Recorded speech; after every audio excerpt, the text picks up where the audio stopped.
How Mediumship and Teaching Found Me. A personal story about fear, protection, tarot, Reiki, how answering real questions changed the work I was called to do. Welcome to Becoming CarmaQuanTarot. My journey didn't start the way you might think. It started with a search for protection instead of fear. Today I work to bring you messages guided by love, light, and the highest good. Not what you want to hear, but what we need to know. I'm your host, and I finally realized I wasn't being followed, I was being supported. I want to tell you a story that I think is important for people to understand because it shows who I am, how this work actually happens, and why I'm still scared sometimes, even though I've known this was my calling my entire life. I've always known I was called to be a medium because of my history with spirit. I've always known that. But even knowing that, I still been scared to death at times because of my past, because I didn't know how to protect myself, because I didn't know how to speak to spirit without fear. All of that is what led me up to finally being able to communicate with spirit safely after my Reiki course, because that's where I started understanding energy. And the wild part is that the teaching side of this wasn't something I planned.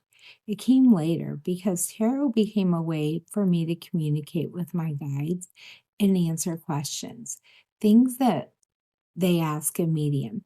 Tarot's questions are life questions, path questions, relationship questions, job questions, direction questions.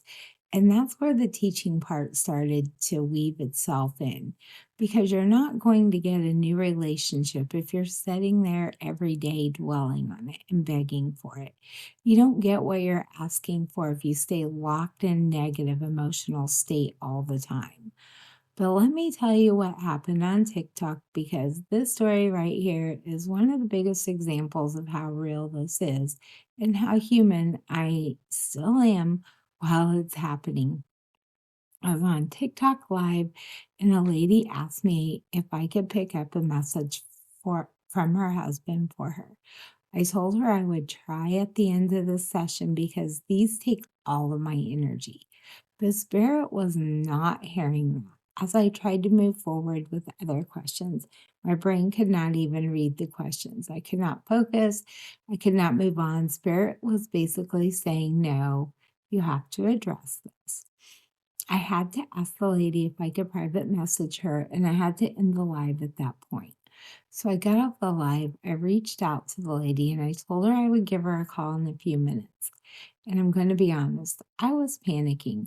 I had a bit of anxiety, like, oh my God, what if I don't get a message that she needs to hear? What if I'm not able to connect?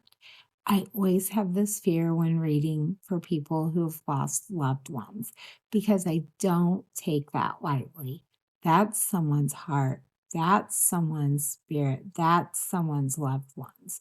So I sat there for a few minutes and I kept thinking, I have to call her. I have to call her now. I have to do this now. And I had ended the live and told her I would call her. And I was having anxiety and I was nervous. Then I did what I always do when I'm nervous, kind of like a dog. I tried to find a reason to delay. I went to the restroom. Like a dumbass, was like, let me go pee so I can call her after that. I was literally looking for any reason to delay, but in my mind, I kept thinking again and again, I have to call her now. I have to call her now. I have to get this done. I got to do it now. Now, this next part is important, and I need you to hear the order exactly as that happened. When I walked out of the restroom, I saw a light on in my entryway. I never used that light. I never turned it on, and it was on. So I knew at that moment, I didn't know what was going to happen, but at least I knew he was here. That grounded me a bit, not because it erased the anxiety, but because it gave me something to hold on to. Okay, he's here. Then it was after that, right before I called, and my anxiety was high. I took a deep breath and it lifted. And it didn't lift slowly like I calmed myself down. It lifted like something left, like a weight moved out of my body. Later, I realized that that was his passing. That was how he felt right before he left the earth. And that part is vital because apparently he had anxiety very bad and tried to self-medicate himself. So he had actually passed from an overdose. The relief that I felt when the anxiety lifted was his relief, that he no longer had to deal with that anxiety he dealt with every day. So when I finally called her, I told her about the anxiety I was feeling before I called her. I told her how I kept thinking, I have to do it now. I have to do this now. I have to call her. I told her I was nervous, but something kept saying I had to do it, now. And when I mentioned that to her, she said, oh, that was exactly the way my husband was. He said that all the time. I have to get this done. I have to do it now. I have to do it now. And I remember thinking, oh, okay, that was him too. And there's another thing I just realized myself. This reading, I didn't use tarot cards at all. I didn't pull the cards. I didn't lay anything out. I just realized that myself. It was a pure connection.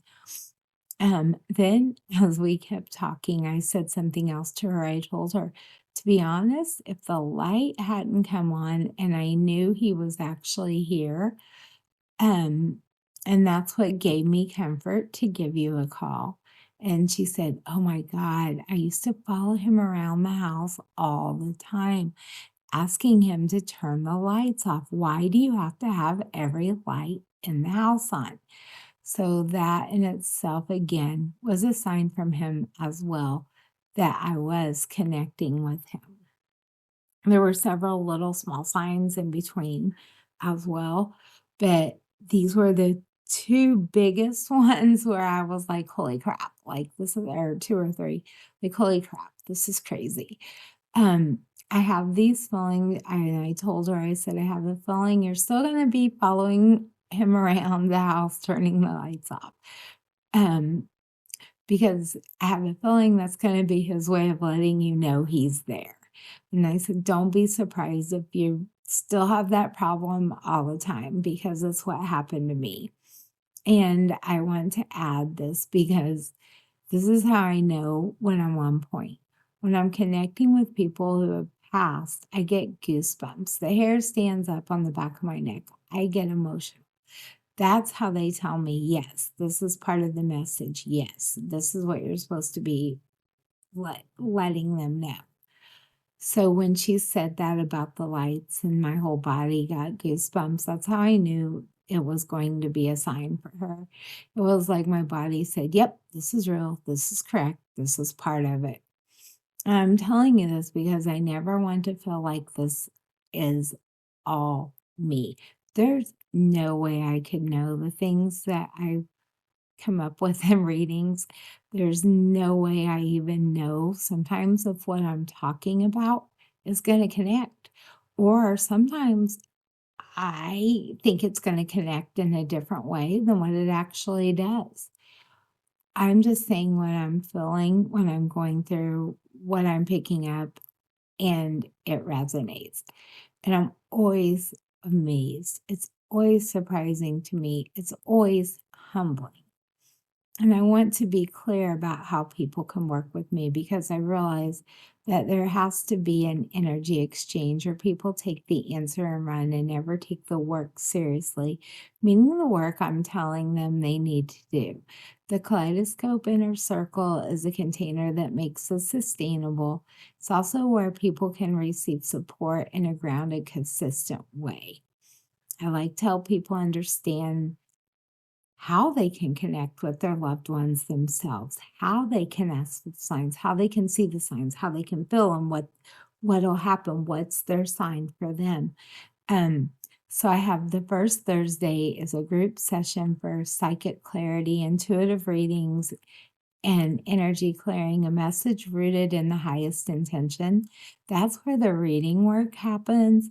The third Thursday is his monthly intuition workshop session, a grounded, interactive workshop focused on strengthening intuition and trusting what you receive, practicing energetic awareness, and applying intuition in your real life.